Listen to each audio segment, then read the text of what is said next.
Vamos estabelecer um critério de diferenciabilidade para funções, tentando ligar o que aprendemos no módulo da diferenciabilidade de funções patológicas. Portanto, está aqui este exemplo de função que, apesar de existirem as derivadas parciais e a jacobiana estar bem definida, ela não é diferenciável.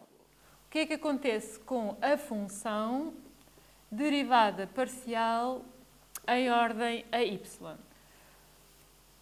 Portanto, no ramo de cima não temos problema e aplicamos regras de derivação. Portanto, derivando em ordem a y, só temos que derivar o y ao quadrado cá em baixo. Portanto, vai ficar menos 2y vezes o x ao cubo sobre x quadrado mais y ao quadrado sobre, aliás, x quadrado mais y ao quadrado, com uma regra de derivação. Portanto, isto é o que acontece em todos os pontos de R2 em que o denominador não se anula. Quanto ao valor que a derivada parcial tem em 0, 0, segundo o cálculo que já fizemos, ele é 0.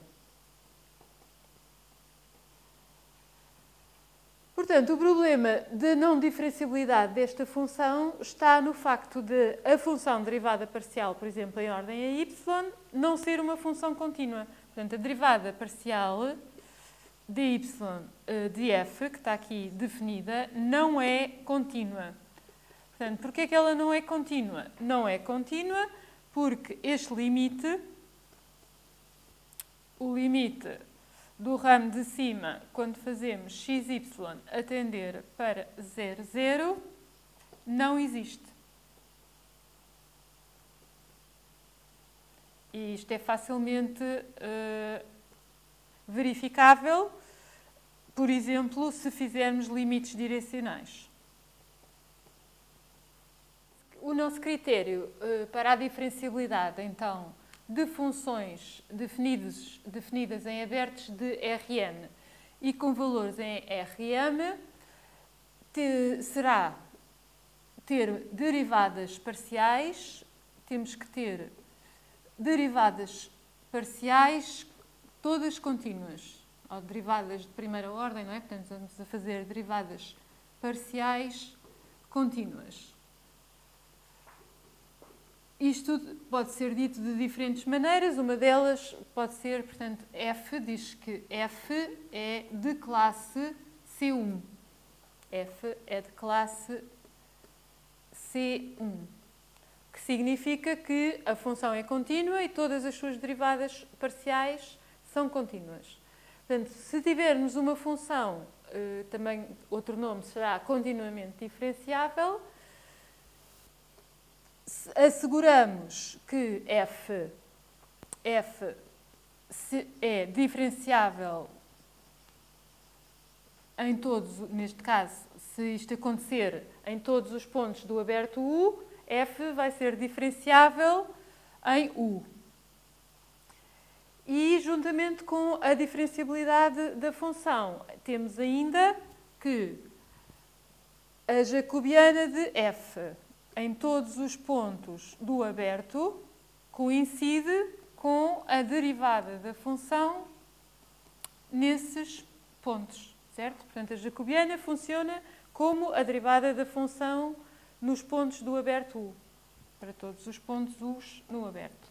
Portanto, um bom exemplo de uma função como aquelas que nós vamos gostar de considerar é esta função de duas variáveis. Portanto, f está definida mesmo em R2, portanto, f é uma função de duas variáveis e que toma valores em R3. Portanto, temos três funções coordenadas.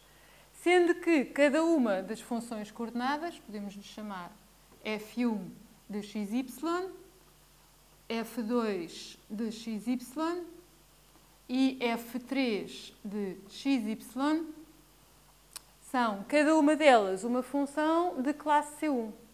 Portanto, cada função coordenada é de classe C1 e f é de classe C1. com a jacobiana, portanto, a jacobiana desta função vai funcionar como a derivada da função f para todos os pontos onde a função está bem definida, que neste caso é o R2 todo. Portanto, já agora, como mais um exercício, podemos fazer a jacobiana, que há de ser uma matriz 3 por 2, portanto, as duas colunas correspondem, a primeira coluna a d dx desta função, portanto, derivamos em ordem a x a função coordenada f1, a função coordenada f2 e a função coordenada f3. Portanto, temos que derivar a composta em x, portanto, fica y cosseno de xy. Portanto, cada uma destas funções é, por sua vez, uma função contínua. Continuando a construção da jacobiana, agora com a derivada em ordem a y das três funções coordenadas.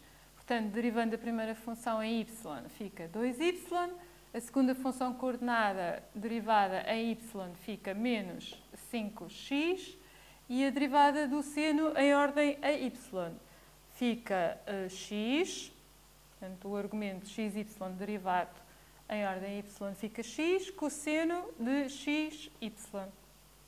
E, mais uma vez, cada uma destas derivadas é, por sua vez, uma função contínua.